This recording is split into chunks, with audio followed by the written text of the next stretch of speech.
wa mahali hapa. Leo ninakukamiza kwa moto, ninakuua kwa moto, ninakuangusha kwa moto, ninakuangusha kwa moto, ninakuteketeza kwa moto.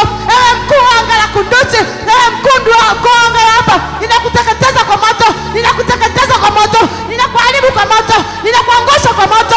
Umechosha watu kwa miaka mingi, umetesa watu kwa miaka mingi. Leo ninakuangusha kwa mamlaka jina la Yesu Kristo, ninakushusha kwa mamlaka jina la Yesu Kristo. Achia vitu vya watu, achia watu walioshika, achia biashara za watu, achia watoto wa watu, achia eneo hili. Ninatamka kwa mamlaka jina la Yesu Kristo, kila nguvu za giza zilizo kinyume na ibada ya leo, kila nguvu za giza zilizo kinyume na ibada ya leo, ninaendeleza kinyume kwa mamlaka jina la Yesu Kristo. Lekira maka ikara maka soko rika baka rakasia ebe lekeria maka soko rika baka rakentira sentira mata sotora baka kareka rika maka laria maka soko rika baka rakasia ebe lekeria maka seka rika baka rakentira sentira mata sotora baka laria ikara maka soko rika baka rakasia ebe lekeria maka soko rika baka rakentira. Baba, ninakusina kukuomba ile nguvu ulioachia, ile nguvu ulioachia katika madhabahu ikameza kila nguvu za giza, ikameza kila nguvu za kuzimu, kila nguvu za mapepo. Ewe mkuu wa anga, ewe mkuu wa anga uliyetesa watu kwa miaka mingi, uliyesumbua ibada kwa miaka mingi, leo ninakuteka, leo ninakuateka, leo ninakuangusha, leo ninakushusha kile kiti cha mama yule ulichokalia, na amuru ukaacha kwa mamlaka jina la Yesu Kristo.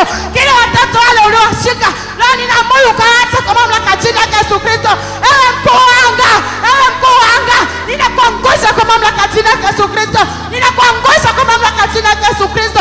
Kila njama ulizozifanya kuwafunga watu, kufunga biashara zao, kufunga eneo hili, leo ninakuangusha, leo ninakuangusha, leo ninakushusha, leo ninakuangusha kwa moto.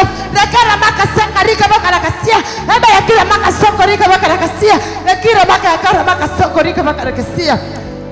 Baba, ninasema asante kwa wasaa huu uliotupatia katika siku ya leo. Ninasema asante kwa ibada ya leo uliokuja uliotubali tuweze kukutana kwa ajili ya kukusifu. Ninasema asante kwa vita ulionishindia katika ibada ya leo. Ninasema asante kwa neema ulioachia katika ibada ya leo. Ninasema asante kwa uponyaji ulioachia. Ninakushukuru Mungu Baba, ninalitukuza jina lako, ninaliabudu jina lako, maana umetenda yaliyo makubwa. Baba, ninasema asante. Yesu, ninasema asante. Baba, ninakusifu. Baba, ninakutukuza, maana nina muujiza wangu katika ibada ya leo, maana nina neema yangu katika ibada ya leo, maana hata ile deni nililokuja nalo Baba umenitetea, ule ugonjwa niliokuja nao katika ibada ya leo Baba umeniponya. Ninasema asante Yesu, ninasema asante Baba. Nihimidiwe jina lako, litukuzwe jina lako, maana umetenda yaliyo makuu kwangu. Tumeomba na kuamini ni kupitia jina lake Yesu Kristo, amen.